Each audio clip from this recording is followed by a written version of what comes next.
आज मैं तुमसे एक ऐसा प्रश्न पूछना चाहता हूं जिसका उत्तर शायद तुमने कभी खुद से नहीं पूछा होगा। क्या तुम्हारा दुख वास्तव में दुनिया ने दिया है या तुम्हारे अपने मन ने बनाया है? जरा ठहर कर सोचो। जब तुम्हें किसी ने अपमानित किया, क्या दुख उस व्यक्ति ने दिया था या तुम्हारे अहंकार को चोट लगी थी? जब कोई तुम्हारी उम्मीदों पर खरा नहीं उतरा, क्या दुख उस इंसान ने दिया या तुम्हारी अपेक्षाओं ने? जब जीवन तुम्हारी इच्छा के अनुसार नहीं चला, क्या दुख परिस्थितियों ने दिया या तुम्हारे मन ने यह स्वीकार करने से इनकार कर दिया? यहीं से जीवन का सबसे बड़ा रहस्य शुरू होता है।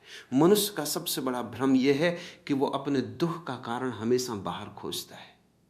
उसे लगता है कि उसकी परेशानी का कारण लोग हैं, परिवार है, पैसा है, नौकरी है या परिस्थितियां हैं। लेकिन सच यह है कि दुख का जन्म बाहर नहीं, भीतर होता है। यही वो एक गलती है जो लगभग हर इंसान करता है। वो अपने दुख की जिम्मेदारी कभी स्वयं नहीं लेता।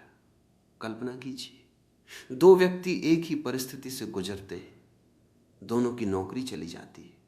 पहला व्यक्ति टूट जाता है, वो सोचता है कि अब सब खत्म हो गया। वो अपने भाग्य, समाज और परिस्थितियों को दोष देने लगता है। दूसरा व्यक्ति कुछ देर दुखी होता है, लेकिन फिर स्वयं से पूछता है, अब मैं क्या सीख सकता हूं, आगे क्या कर सकता हूं? परिस्थिति दोनों की एक जैसी थी। फिर एक व्यक्ति टूट गया और दूसरा मजबूत कैसे बन गया? क्योंकि दुख परिस्थिति में नहीं था, दुख उस सोच में था जिससे उन्होंने उस परिस्थिति को देखा। यही बात ओशो बार बार समझाते हैं कि संसार वैसा नहीं है जैसा वो है। संसार वैसा दिखाई देता है जैसा तुम्हारा मन है। अगर मन अशांत है तो स्वर्ग भी नरक लगेगा। अगर मन शांत है तो कठिन परिस्थितियां भी तुम्हें तोड़ नहीं पाएंगी। लेकिन हम जीवन भर क्या करते हैं?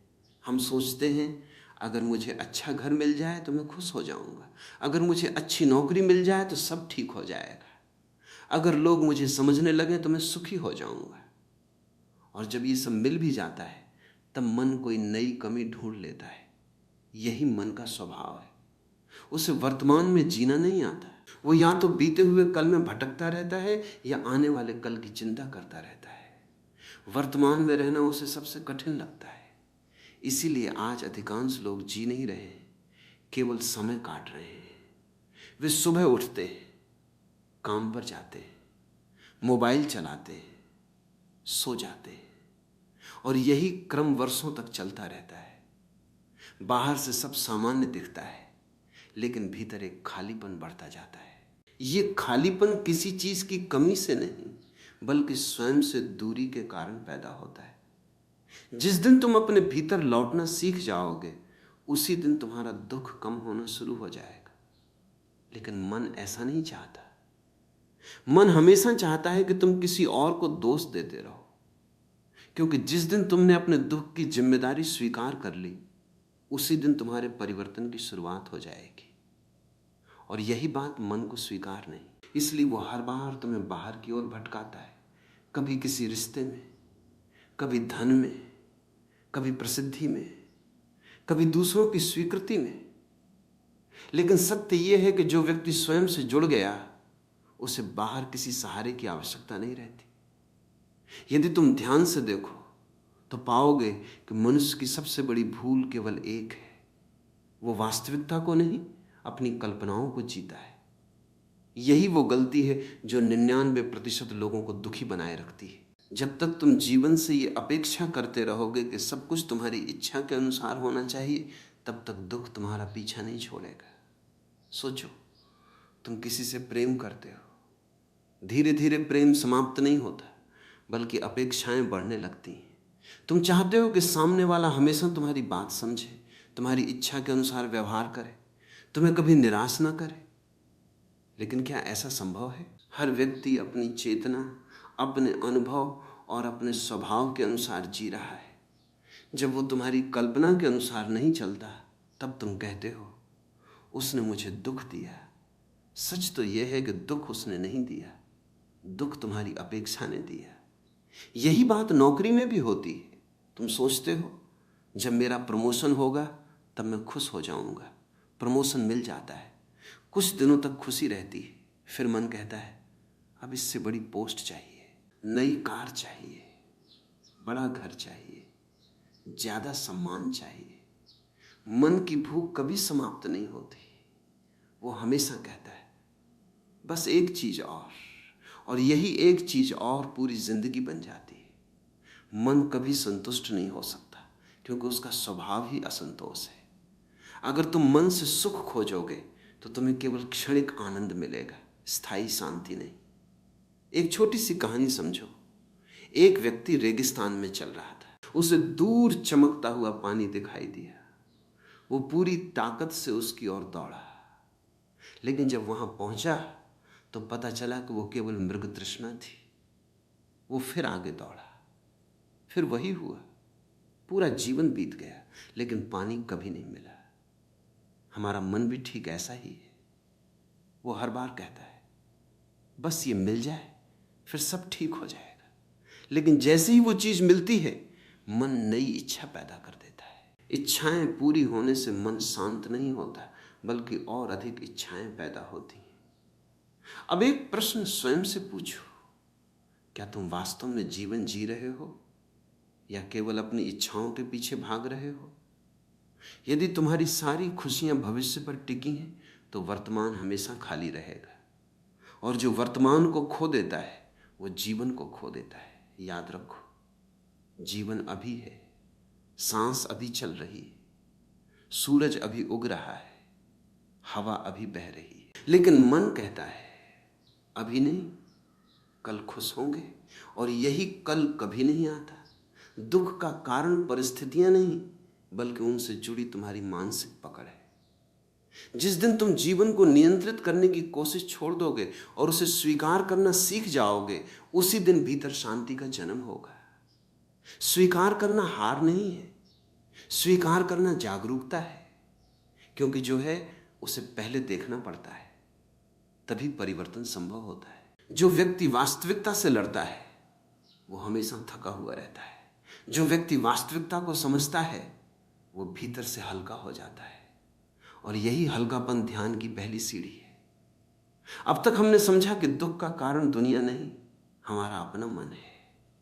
लेकिन अब सबसे बड़ा प्रश्न उठता है, अगर मन ही दुख पैदा करता है तो क्या मन से मुक्त हुआ जा सकता है?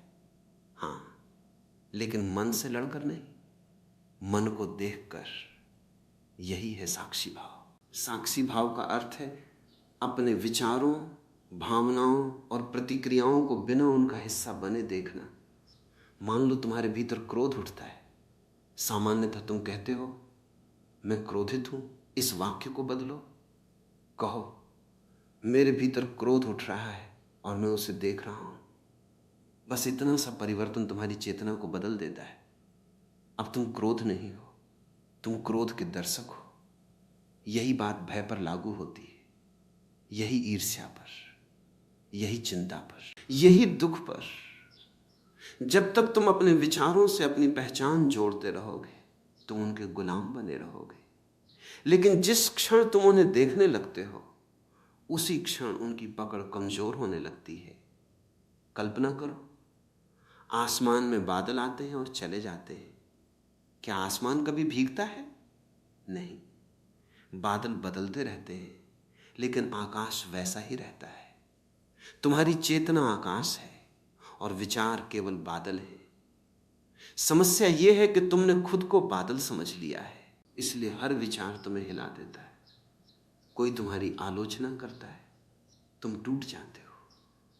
कोई तुम्हारी प्रशंसा करता है, तुम उड़ने लगते हो।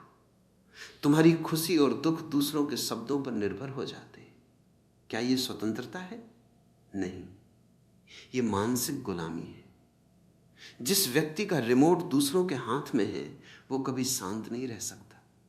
साक्षी भाव का अर्थ है अपने रिमोट को वापस अपने हाथ में लेना। आज से एक छोटा सा प्रयोग करो। जब भी कोई नकारात्मक विचार आए उसे रोकने की कोशिश मत करना। बस मन ही मन कहना, मैं इस विचार को देख रहा हूं। कुछ क्षणों तक केवल उसे देखो, तुम हैरान रह जाओगे।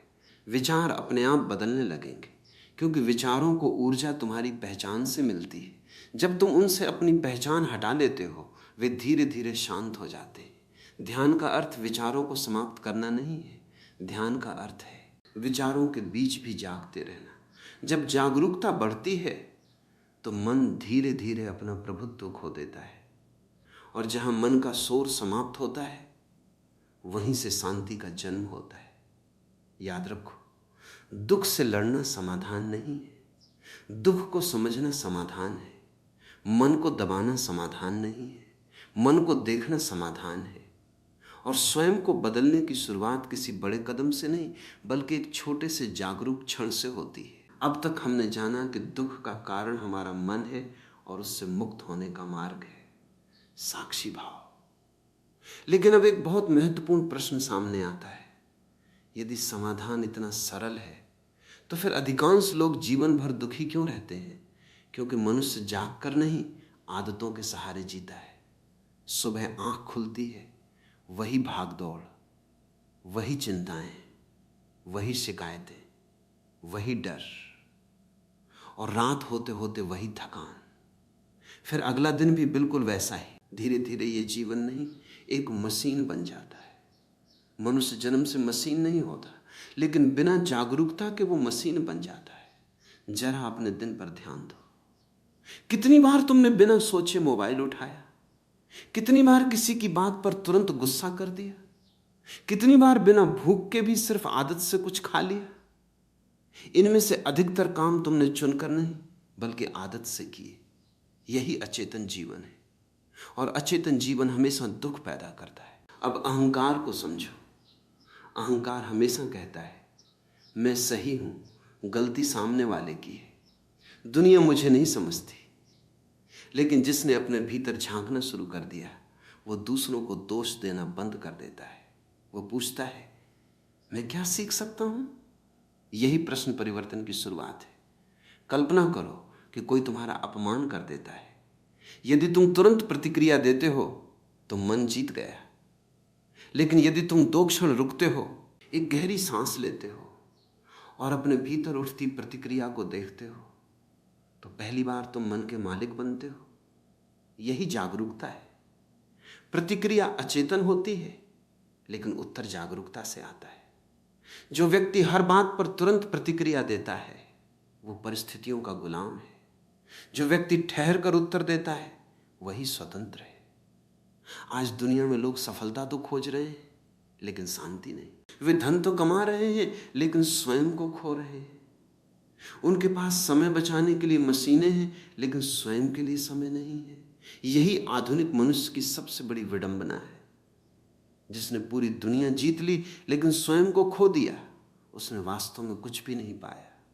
इसलिए आज से एक छोटा सा अभ्यास शुरू करो। दिन में 3 बार सिर्फ 1 मिनट के लिए रुक जाओ, कुछ मत करो, मोबाइल मत देखो, किसी से बात मत करो, सिर्फ अपनी सांस को महसूस करो।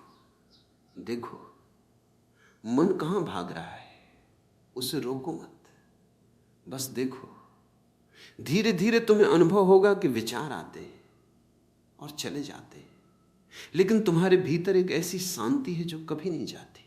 वही तुम्हारा वास्तविक स्वरूप है, वही साक्षी है। और जिस दिन तुमने उस साक्षी का स्वाद चख लिया, उस दिन बाहरी परिस्थितियां तुम्हें पहले की तरह हिला नहीं पाएंगी। तुम्हारे भीतर एक ऐसी स्थिरता जन्म लेगी जो किसी सफलता से नहीं, किसी रिश्ते से नहीं, किसी धन से नहीं, बल्कि स्वयं को जानने से पैदा होती है। अब तक की पूरी यात्रा को एक बार फिर याद करें। हमने जाना कि दुख का कारण दुनिया नहीं है, न ही लोग, न परिस्थितियां, और न ही भाग्य। दुख का सबसे बड़ा कारण है अचेतन जीवन। जब मन हमारा मालिक बन जाता है, तब हर छोटी बात हमें हिला देती है। किसी की एक आलोचना पूरे दिन का चैन छीन लेती है। एक असफलता हमें यह विश्वास दिला देती है कि हम योग्य नहीं हैं। एक रिश्ता टूटता है और हमें लगता है कि जीवन ही समाप्त हो गया। लेकिन क्या वास्तव में ऐसा है, या ये केवल मन की बनाई हुई कहानी है? मन एक अद्भुत सेवक है, लेकिन बहुत खतरनाक मालिक। समस्या मन में नहीं है, समस्या यह है कि हमने मन को अपने ऊपर शासन करने दिया है। अब मैं तुम्हें एक बहुत सरल अभ्यास बताना चाहता हूं। यह अभ्यास केवल 5 मिनट का है, लेकिन यदि इसे प्रतिदिन किया जाए तो ये तुम्हारे जीवन की दिशा बदल सकता है। आज रात या कल सुबह किसी शांत स्थान पर बैठो, रीढ़ सीधी रखो, आंखें धीरे से बंद कर लो। अब अपनी सांस को बदलने की कोशिश मत करो, बस उसे महसूस करो। सांस भीतर जा रही है, सांस बाहर आ रही है। यदि कोई विचार आए तो उससे लड़ना मत, उसे रोकना मत। बस मन ही मन कहो, मैं इस विचार को देख रहा हूं। यदि कोई चिंता आए उसे भी देखो, यदि कोई स्मृति आए उसे भी गुजर जाने दो। तुम्हारा काम विचारों को हटाना नहीं है, तुम्हारा काम केवल साक्षी बने रहना है। कुछ ही मिनटों में तुम अनुभव करोगे कि विचार आते जाते रहते हैं, लेकिन तुम्हारे भीतर एक मौन है, एक गहरी शांति जो हमेशा से वहां थी।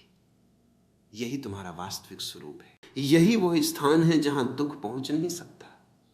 याद रखो, सुख कोई ऐसी वस्तु नहीं जिसे बाहर से लाया जाए। सुख तुम्हारा स्वभाव है। दुख तब पैदा होता है जब तुम स्वयं को भूल जाते हो, और शांति तब लौटती है जब तुम स्वयं के पास वापस आ जाते हो। इसलिए आज से एक निर्णय लो, मैं किसी को अपने दुख का कारण नहीं बनाऊंगा, मैं परिस्थितियों को दोष नहीं दूंगा, मैं अपने मन का गुलाम नहीं, उसका साक्षी बनूंगा। शायद शुरुआत में ये कठिन लगे, मन बार बार भटकेगा, पुरानी आदतें लौटेंगी, लेकिन हर बार जब तुम जागरूक होकर स्वयं को देखोगे, तुम पहले से थोड़ा अधिक स्वतंत्र हो जाओगे। यही स्वतंत्रता ध्यान है, यही स्वतंत्रता प्रेम है, यही स्वतंत्रता आनंद है। अपने भीतर लौटो, क्योंकि जिसे तुम बाहर खोज रहे हो वो तुम्हारे भीतर पहले से मौजूद है। जिस दिन तुमने अपने मन को देखना सीख लिया, उसी दिन तुम्हारे दुख का अंत शुरू हो जाएगा।